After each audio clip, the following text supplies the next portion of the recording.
Well, it certainly was an Insidious movie. Yep. I mean, in that it was part of the Insidious series, not that it was Insidious. Yes. Well, this was a great intro. Brilliant. Brilliant. Ah. Oh God. So yeah. So what are your thoughts on the latest Insidious movie? It's okay. Okay. Yes. It's usually how they are. Aren't they? Isn't that what Sylvia said Yeah, it's okay. when we were on the way up It's the okay, I road? suppose. It's okay, I suppose, is what she said. Yeah. That's a very silly answer. Yeah. It's okay, I suppose. The Insidious story. Gotta be diplomatic at the end. Yeah. Yeah. Well, I mean, look, we could have gone to see, I don't know, Indiana Jones and the Dial of Destiny. It was quite nice in that movie. Yes, very good. Thank you for your Guest appearance. off-camera. She gets a little Opinion. guest appearance like two characters doing this film, but Oh yeah, we'll talk about that in a second. Yeah. But yeah, we could have seen Indiana Jones. We could have seen. I'm a Barbie girl. I'm a Barbie girl. We could have seen The Little Mermaid, perhaps. You know, but no, we're not going to do any of that stuff. We're not like we're not interested in any of that culture war bullshit that you lot are just going on and on about. There's not much of that in this film, although there is a mildly annoying black girl.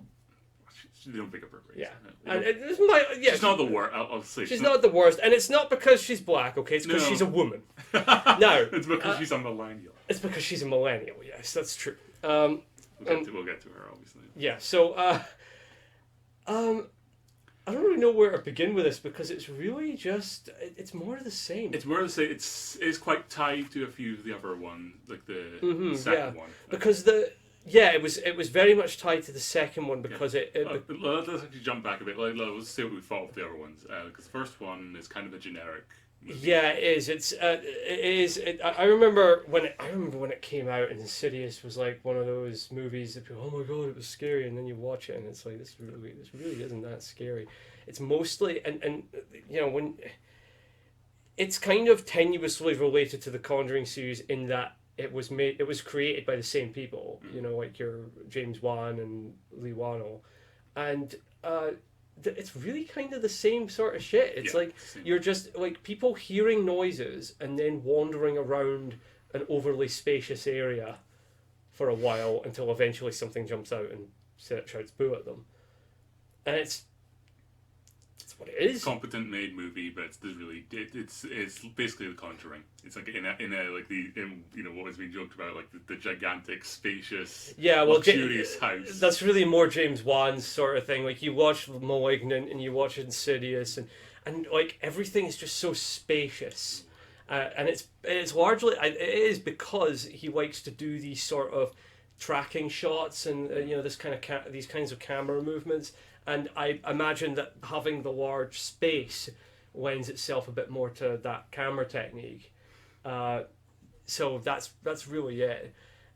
This movie was not directed by James Wan. In fact, it was directed by Patrick Wilson, a long-time mainstay of both the Insidious and Conjuring movies. Yeah. The second one, I'd probably say, is the funnest one. Oh yeah, the second Insidious. It's a proper clown house. It's definitely a clown movie. I like that movie. The thing I remember most about it though is just the little thing. Was one of those little baby rambler thing? You know, the little things that like the baby pushes that got all the balls and like when there's lights up or something. Just that thing just comes to life. Yeah. I forgot about that actually. How could you forget that? That's the best. And that, and of course Patrick Wilson. Well, yeah, that's the thing. I mostly just remember that Patrick Wilson going completely apeshit, and that's our bread and butter. Mm. Our bread and butter is just mad lads going mad. That's it really. It's just mad lads going mad. That's mad lads acting normal. Yeah. Speaking of which, our next Clown Town episode is going to be on falling down. No, it's not. Maybe one day. I don't know. But so that one, the third one. You see, if I remember correctly, I think the third one is the one where you start seeing more of the ghost hunter guys. I can't remember what their names are. They were in the second one, surely, right? They were in the second one. They were in the first and second one. They were more in the latter half of the first one, and then in the second one they played more of a role in it. And then I think in the third one, I think that's the one where they sort of go back in time, and the lady is her name Elise? Elise, yeah, Yeah. played by Lynn Shay. Yeah, she's the sort of spirit medium lady, and well, she dies in the first Insidious, but we end up going back in time with the other movies, and following her and the two ghost hunter guys. Again, they have like their own team name in the movies. I can't remember what it is. It's been a while, yeah. You know, the Insidious movies are not exactly ones that I gag to go back and watch again, really. I got decent memories of them. They're like, I don't know, like they're just kind of something you might throw on. Yeah. You know, occasionally it's like, hey, we haven't watched it. It's kind of like The Craft. You know, like I probably like The Craft a bit more, but The Craft is one of those movies where I watch it and I go, oh, that was all right, and then years later I forget quite a lot about it, and then I go, oh, I haven't watched that movie in years. Let's try that again, and then I go, oh, that was okay. Just same thing over and over until I die. It's perfectly adequate. Perfectly. It's adequate in terms of what it is. You know, you're going to see a Funhouse movie. That's what this is. It's just basically woo boo. You know, that's what it is.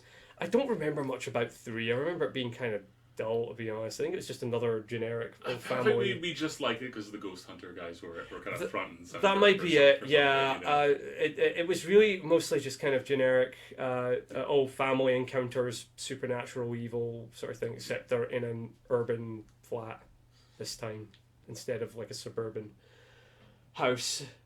Yeah. Ooh, you know, innovative. Like the minute like the focus turns to these guys, I just make the entire franchise about them.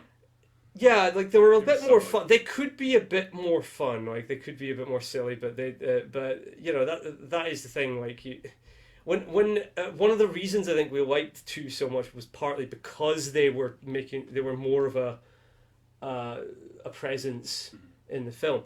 But then we got 3, and it's a bit whatever. The Last Key, I remember being a bit more interesting, but I also remember it being kind of hazy towards the end. It was one of those films where everything gets a little bit blurry and abstract towards the end, and you just kind of like, yeah, okay, whatever. You know, you just sort of totally zone out of it. With this one, they return to the original family. Yeah. And as I've said before, it's now directed by Patrick Wilson, who has been a mainstay in these movies.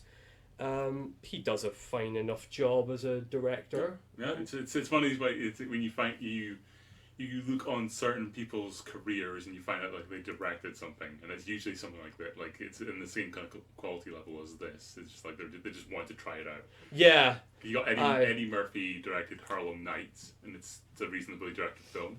It's an interesting film actually.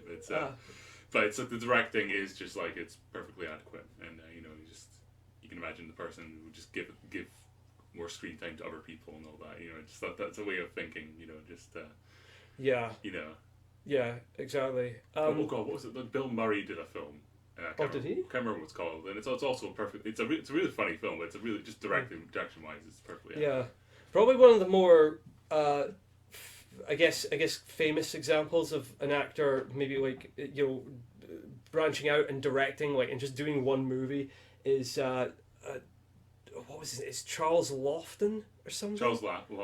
Yeah, he did Night of the Hunter. Yeah. With Robert Mitchum, and that nowadays is considered a classic. Yeah. But back then it was not reviewed well, and he was so upset by it that he never directed again, which is quite sad. Again, fuck the critics, to quote my friend Colin Mitchell. He does a fine enough job of directing in this movie, and he does a fine enough job in the role as usual. He's always like he's like the good plain dad, you know, which is like the average. He's the good plain dad until eventually the writer decides to go Stephen King and he just goes Jack Torrance. It's the second one. It's just him growing. Yeah, I mean, did you see? He was in that movie, In the Tall Grass, which was a Stephen King, Joe Hill adaptation, which I remember actually being quite good. Yeah, it was like a Netflix thing. It's one of the few Netflix You have to look for them. They're there. You kind of got to look for them. Yeah. So the idea of this film is that they both Patrick Wilson's character, Josh, I believe his name is, and his son Dalton, who both had this ability to project themselves into what Elise called the further. And I have to say, I think one of the things that kind of always got me about the Insidious movies was the depiction of the further. Because it's really not that creative. It's basically just this world, but with a dark tint. There's little bits and pieces here and there. Yeah. It's Bumhouse, really. That's what it is. It's Bumhouse. Bumhouse! Woohoo! It's Bumhouse! I don't know what I'm doing here, but yeah, so that's what I think that's something that's always kind of gotten me about these movies, like the kind of lack of creativity in that area. Again, there are bits and pieces, like there's some cool imagery, just like in this movie, the previous movies. Yeah, sure, but I don't know. It just kind of makes me think like, well, all right, well, he goes to sleep in this room, and then he wakes up in this room. Only it's a bit darker. It's darker. And also there's a dry ice machine somewhere. Like those demons know how to put on a show. They're very theatrical. Are they demons? I don't know. But is that thing? I guess it is a demon. But again, it's been a long time. But yeah. So the idea is that those two have had their memory of that entire year wiped. Now, of course, I think probably most people would probably think, okay, this is not going to work. 'Cause eventually, things are going to come back, and that's exactly what happens. Yeah. In the space of 9 years, Patrick Wilson is kind of a blurry-eyed, oblivious dad, and he's divorced from his wife, I think, or separated at least. Yeah.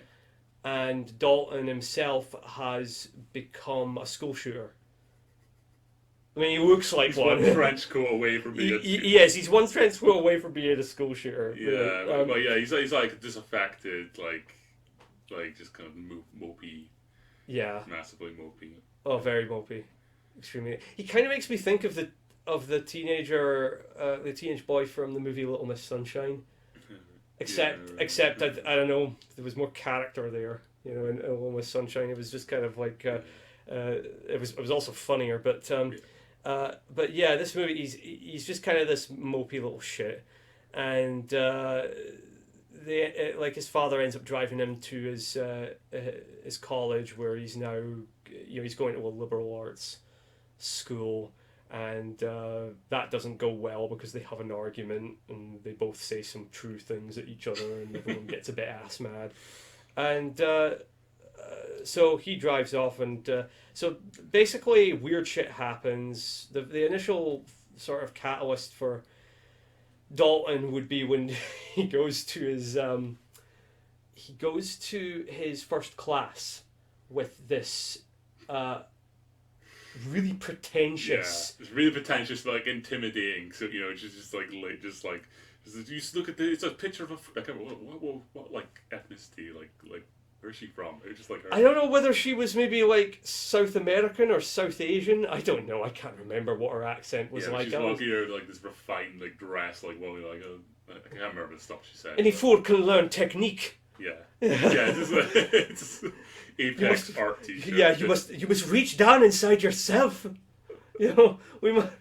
Yeah, and then from what I remember later on, she's giving a lesson partly about technique, and it's like, hey, motherfucker, what are you saying? She gets this guy. There's this guy there. Like she has them all lay out one of their things from like a portfolio or something, and she just walks up to this black kid and says something, and it sounds like it might be a compliment, but then it's not. She's like, no, take it up now, and the guy's like, no, I'm like.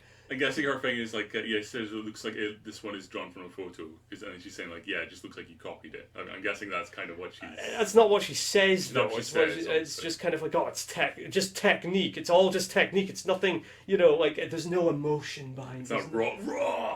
It's not raw. It's not, Jesus Christ, man. So yeah, so this guy stands his ground, and he's like, "No, I'm not tearing this fucking thing up." And she's oh, and he quits immediately, basically, and so he walks out, and Dalton just like immediately tears up his own without even like he gives into peer pressure without even being pressured. You know, which really annoyed me for some reason. I don't know why. It was just that moment. I was just like, "Oh, no, fuck this woman!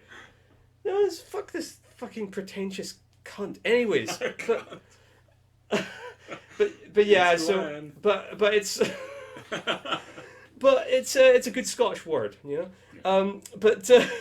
Mainly Glaswegian.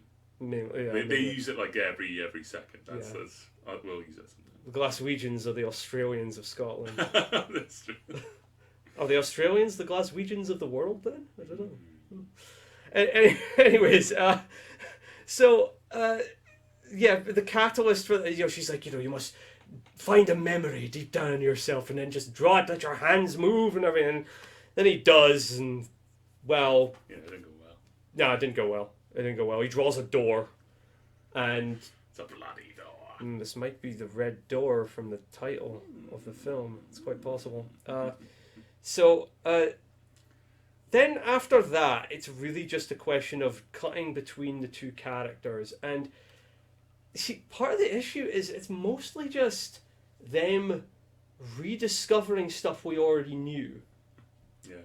Which makes it kind of redundant to some extent.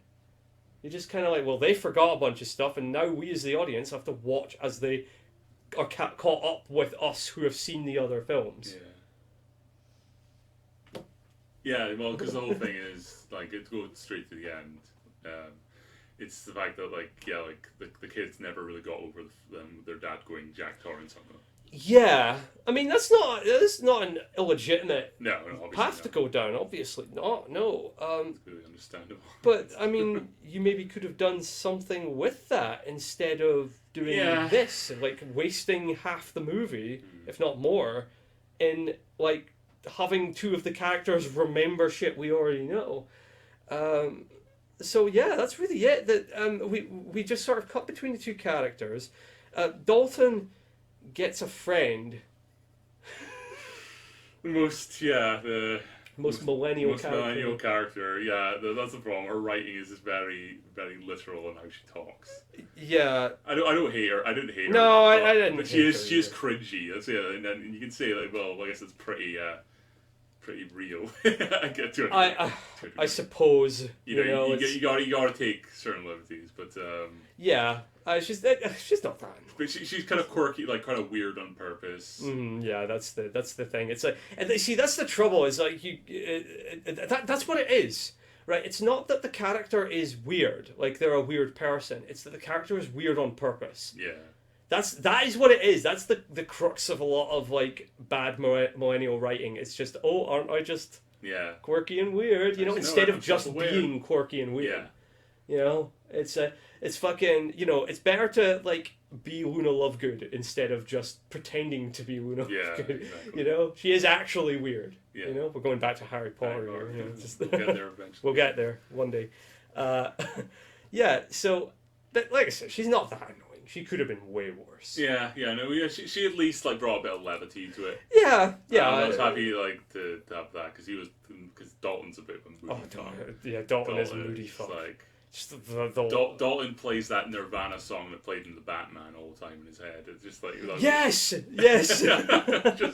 Oh god, that fucking Nirvana song, man. Yeah, that Batman movie, Jesus. Yes, so yeah, there's that. There's one part where they go to a frat party. Yes. And there's always because they're at college, of course, there's got to be a frat party. And, you know, you see the normal stuff where, like, the pledges are being humiliated.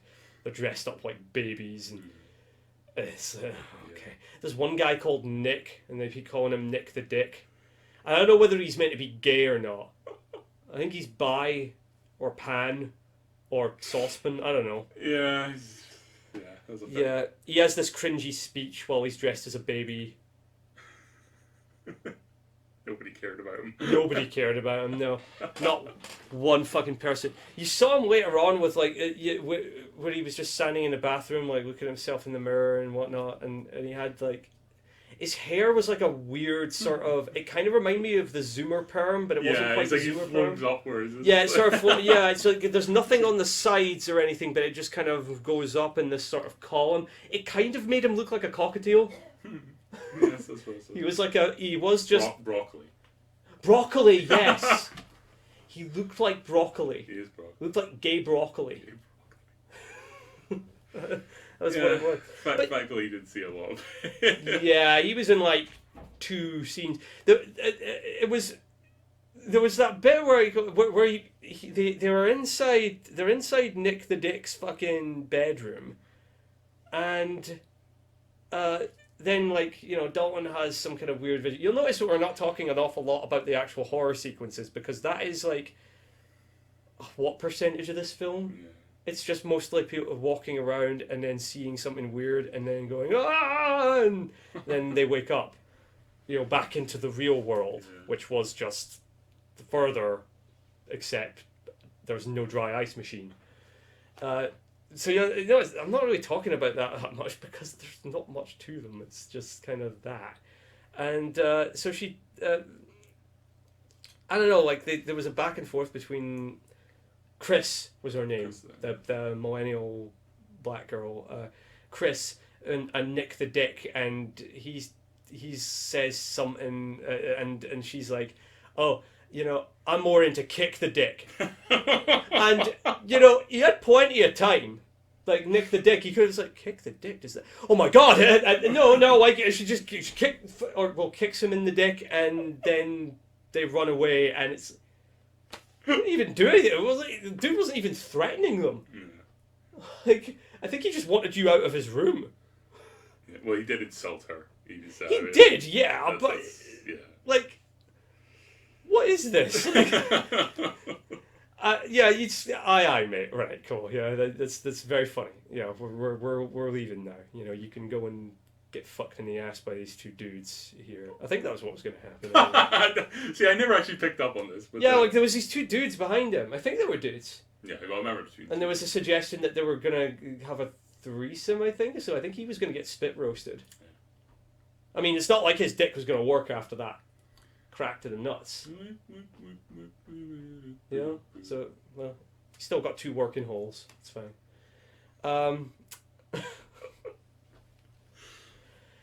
Anyways, yeah. So what is the? So really, what this film is like a good majority of it is, like I say, the wandering around, experiencing vaguely creepy shit. There's never any really. You notice in these movies, there's never any really truly disturbing ideas in them. No. These are just fun. They're just fun house films. Yeah, they're fun house films. Yeah, that is what it is. I've always accepted them. I guess I just haven't gotten around to the point where I look at them in the same way as I look at slasher films. Yeah. Like slasher films, you go in there knowing that you're not really there to experience any kind of real horror. You're just there to see, dumb people get their comeuppance. That's it, really. And there are some that are better than others, obviously, but I've kind of accepted that about slasher films. With these, I don't think I still haven't quite accepted that when I go in there, it is just mostly going to be a fun house, and there's not going to be anything like truly disturbing or weird or creepy or any cool ideas in there. It's mostly just going to be blah. And I really ought to just accept it. Yeah, well, this one's more like they have like characters up inner turmoil, and they kind of it's like their inner, it's literal, like not literal demons to the degree, it's like inner demons, and they overcome them, and that's kind of it. Yeah, that's literally what happens. A majority of it is, though, like I say, it's a majority of it is them figuring out stuff we already know up until a certain point where they start to find out some new information. At least Patrick Wilson does. And you see some of his, but like there was a bit in it where he's doing some kind of mind game. Like I think it's like a memory game. It's kind of like fucking Guess Who. He's got those like pictures of his family that are sort of like on the window. Like he stuck them to a window, and he lifts them up to see. And I think what he's doing is he's trying to remember where everyone is, like his different family members and everything. Because the doctor said like, oh well, it'd be a good idea to do that, to try and keep your mind working and whatnot. So he's doing that, and you know, at one point, like when he's lifting up the flaps on the window, you can see out the window there's a guy standing there. Yeah. And honestly, it kind of, you know that eventually something is going to happen there. That guy is going to come crashing through the window, which is what happens, or something like that is going to happen. And it honestly made me think, like, you know, it's like the unlucky Alf of jump scares. You know, like it's the Fast Show where he's like, they've started doing roadworks up there. I'll probably fall down that hole. And then he takes forever walking up the road. And then eventually he falls in the hole. And for some reason it's still funny. Except with this, like you're looking at it, it's like, yeah, that guy's going to come crashing through that window, or he's going to jump out or something. And it takes forever to happen. And then when it happens, it's not really scary. It doesn't really quite work in the way that Unlucky Alf does. I don't know. Yeah, the fact that it was just a jump scare, I don't know. You could have done something else with it, but I don't know what else. Yeah, I mean, it wasn't a bad shot. It wasn't a bad setup. No. They do it at the start of the film. That was more. That was kind of more effective. Like where like you had that image of the guy in the back windscreen, and you think like, oh my god, is something going to happen? But then nothing happens. Yeah. It was actually kind of cool. Yeah, that just spreads dread over the film. Mm-hmm, yeah. It does kind of remind me of Halloween. Like Michael Myers kind of just standing in the background. Yeah, yeah. It's cool. I wonder. Well, I mean, I think we know Patrick Wilson's probably maybe a bit of a Carpenter fan because he. I mean, you were telling me he. Yeah. Well, it's because of like the song that plays. Oh yeah, we'll talk about the song. Yeah. You've got the right shirt for it. Yes, I do. Which is serendipitous, you know. Yeah, you just have. I just had this on today. I don't actually have my Ghost shirt. I've got Alice Cooper on my Ghost shirts somewhere around here, but yeah, I went to see them in Glasgow. You know. Anyways, we'll talk about that in a second. But you were saying. I need to see Ghost, but yeah. So what were we talking about? And Patrick Wilson talking about like the song and like being a. Yeah, let's talk about the song.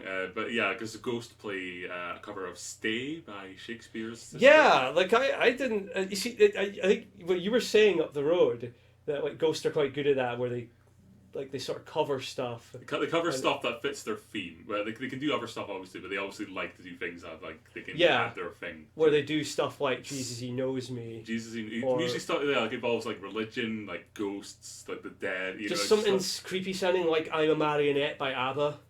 You know, like I know they did "Here Comes the Sun" by the Beatles, but I guess like sometimes they do stuff that's kind of ironic. Like I mean, they do. Like they did. We Don't Need Another Hero. By Tina Turner from Mad Max 3. That's not creepy at all of that, but well, that's a good cover. That's what I'm saying. It's not necessarily in their theme. They just do a good cover. Yeah. It's a really good cover of it. Yeah. So they're quite good at that. But "Stay," I wasn't expecting that. I wasn't expecting them to do a cover of.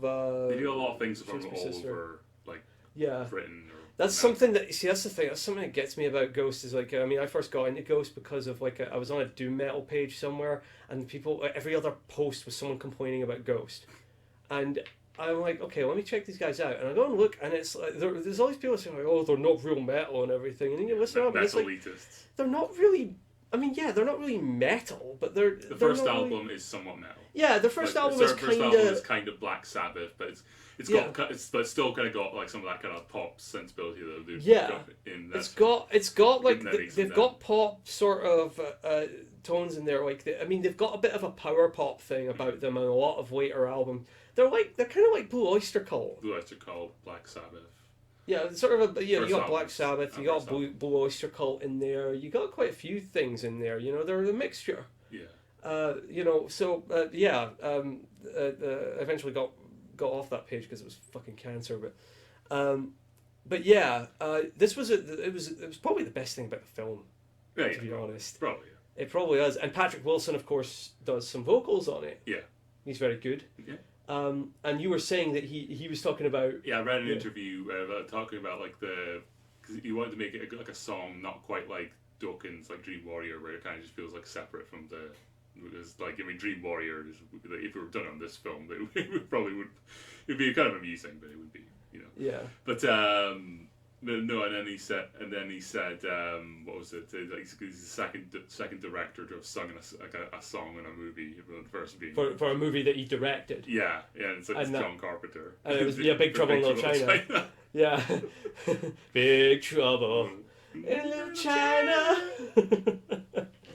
Yeah, so that's pretty cool that he. Yeah, yeah, you can tell he's a real one. But, yeah, yeah. He's, a real one knows John Carpenter. Yes, exactly. Yeah, so that's pretty cool, you know. So I was willing to give this movie a good college try, because partly because of that. Yeah. It's like I don't quite like Patrick Wilson. No, I like him. I like He that. seems like a cool dude. You know, that's it. You know, He brings something to his plain average dad roles. he does. Yes, he does very much so. Even when he doesn't go crazy, it's just there's something about him. It's him and that guy who's the main character, and then that not so great Pet Sematary remake. I get that same vibe from him. Yeah. Jason Clarke, is that his name? I can't remember. It's been a while since I saw that. I like these kind of like distinguished looking guys who are just. Yeah, like he's a recognizable dude, and he does a fine enough job in the Conjuring movies as well. You know, for what they are. Yeah. You know, I actually didn't mind Conjuring 3. Is that the one? When does that take place? Well, I mean, they're all in the 70s, but Conjuring 70s. Yeah. Conjuring 3 is The Devil Made Me Do It. Yeah. It kind of turns from because you see, it kind of turns from haunted house movie to because the first two movies were basically just generic haunted house movies with the veneer of having a true story over the top of it. Conjuring 3 turned from sort of supernatural ghost movie to serial killer movie. Is one of them about the Winchesters? No, the second one is about the Enfield poltergeist, Right. which they had very little to do with in reality. Yeah, they showed up. They showed up at the house, and they were immediately turned away. As far as I've read, New Hampshire to the ATF on their ass. Yeah, exactly. It's turn them away. Is that true? Does that happen in New Hampshire? New Hampshire's motto is "Live Free or Die." I know. So I wonder whether they do turn. Maybe they do, you know. But at any rate, yeah. Again, it is largely more of the same. You get a little bit of extra information about where the ability for the astral projection stuff comes from. Like you find out about Josh's dad and what happened to him, and so there is like an arc for both Josh and Dalton, and their relationship is mended, and at the same time, Josh's relationship with his dead father is also mended, because for years he had, obsessed over the fact that his father was never there, like he left him and everything. When it turns out that, well, there was a bit more to it than that, shall we say. So yeah, there's that element to it, which wasn't bad, and it it was I mean, it had like a nice ending, and of course Stay as a track to cap it off. Yeah. It matches what was going on very well. You know, I just think that for the most part it was just kind of redundant. Yeah. You know, you could have done something else, I think. Not that I can think of anything at the moment. Here's me, armchair. Yeah. It's still more interesting than the first one, because I feel they did a bit more in a way. But I don't know. It felt like things were moving a bit better, I suppose. But yeah. I don't know. But I'm mainly just going after the first one for being kind of generic. But yeah, it's generic. I mean, Insidious at least kind of had its own ideas of the way things. I mean, say what you will about Lee Wannell and James Wan. You know, I got my issues with them, but they are some of the few guys out there that are actually making sort of their own sort of franchises in horror. Yeah. Where, like, back in the day you had, of course you had Halloween and you had Friday the 13th and you had all that stuff. Now you've got the Insidious movies and you got the Conjuring universe and and Saw, of course, so like they've had a pretty large impact on horror. Whether you think it's a good thing or not, it's another thing entirely. I certainly don't hate Lee Wannell. I thought his movie Upgrade was pretty good. Oh yeah, it's the cypherpunk. Yeah, I thought it was a little bit overly humor-ridden in places, considering what kind of movie it was, but it was a decent film. You know, it was kind of baby's first cyberpunk, but I quite liked it. You know, I don't. That's fine. You don't get a lot of cyberpunk films, weirdly enough. Yeah, you don't. I suppose. It's nice to just kind of see one and have one done to some level of decency. To be honest, Upgrade was kind of like a movie I think John Carpenter would have done maybe back in the day. Yeah. If he did a cyberpunk film, yeah. We should say it just so we don't forget because it's in the film, but they did the Lee Wannell and Angus Sampson. Oh yes, yeah. Like they showed up for like one scene. Yeah. And they've got it looks like they've got their own little YouTube show now. Yeah, there's a little like cringy little YouTube show. Yeah. Just like kind of fake effects and all that. Yeah. I wish they just joined the film. I really did. I was just like, oh, they're not going to join, are they? No, yeah, we didn't get them. We just had we only got a cameo. Cameo from Elise as well. Yeah. She as well like a video that she was doing. She was a video, but then she showed up at the end as a ghost. Yeah. But, yeah. So. Oh, God, like it's just like it's like you were being astral projecting, but how do you master it? Then they call these guys and then they show up. I know, like, yeah, that would be fun. Even if it was just for like a few more scenes, and then that would give something. Break up the monotony of it, Yeah. because it did get monotonous, and a lot of these movies do, because a lot of it, again, is mostly just people wandering around going, oh, what's going on, you know, and then something jumps out. And so it would have it's stuff like that breaks up the monotony. They're not the greatest characters, they're not even the most humorous characters, but they added a bit of something. There's something to it. And as such, that's probably why the second one is our favourite one, because it has, of course, Patrick Wilson doing Jack Torrance, and it also has Lee Wannell and what was his name? Angus Sampson. Yeah. In it, and there's that Scottish connection in Australia. Yeah, well, there you go. Australian guy, yeah. Scotland and Australia, Angus Sampson. Right. That's amazing. Yeah, fucking. I'm Angus Sampson. Scotland, Australia, or is it Glasgow, Australia? Glasgow, Australia. Australia, you're now the Glaswegians of the world. Australia, that's what you are. So, yeah. It's kind of like the other ones, really. You know, if that's what you're after. Yeah, I'm just. Whatever. You know, it's whatever. It's the thing about these movies. You kind of come away and you're just going, well, that was a fine enough way to spend an hour and a half, 2 hours. You know, just throw. If someone, I guess I always say, like, if someone throws on, say, The Mummy from 2000, I'll always be like, yeah, sure, what. Great, you know. This is a little different. Like, the Insidious movies are a little different for me, in that they're not like. It's not like if someone were to say, "Hey, let's watch Insidious," I'd be like, "Fuck, I'm there." It's more just kind of they're comfy. They're comfy. You watch them at midnight when you're kind of sleepy already. That's yeah, kind of you don't have to. Like, you have to pay much attention. All right.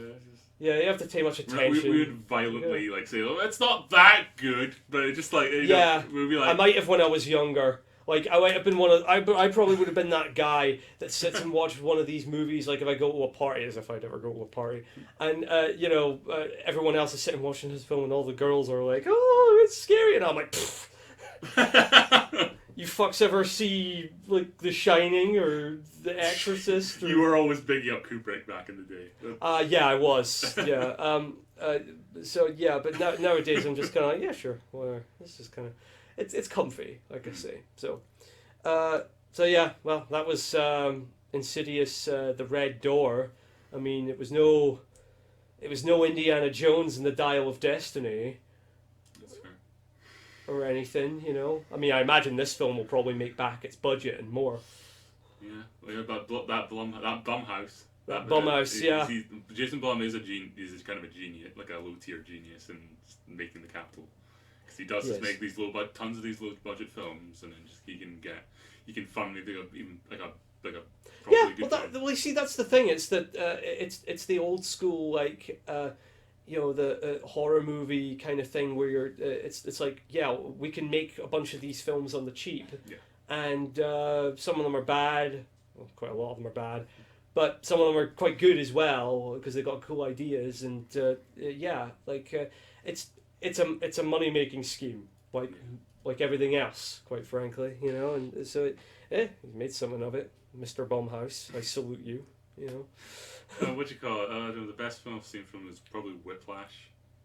Oh, was that a Blumhouse film? Yeah, and that's also like clearly a low budget one. It just needs some music plays. You just have J.K. Simmons shouting at Miles Teller, and then you make back your money. You get critically acclaimed. Fair enough. I don't think I've seen too many of them, to be honest. They've done these ones that are kind of like anthology films. I think they've done like they've got like it's like the Blumhouse films or something, like they've got like these sort of series of different horror films with like the sort of anthology kind of things. It's kind of like what I think Halloween was supposed to be after 3. Yeah. I seem to recall them having like a Hulu deal. I don't know if it's still something like that. I think that was what it is. It that? Maybe that. I can't remember. I'd have to look it up. But anyways, that was Insidious, the Red Door. Sorry, I can't remember the subtitle. Yeah, like I say, comfy horror flick. Nothing overly terrible. Nothing overly great. This was worthwhile. It's fine. Worthwhile, you know. Anyways, I've been DeadEye. This has been the wonderful and sexy Mr. Christopher Baird. Say bye to the people. And may you ride the night to the morning sun.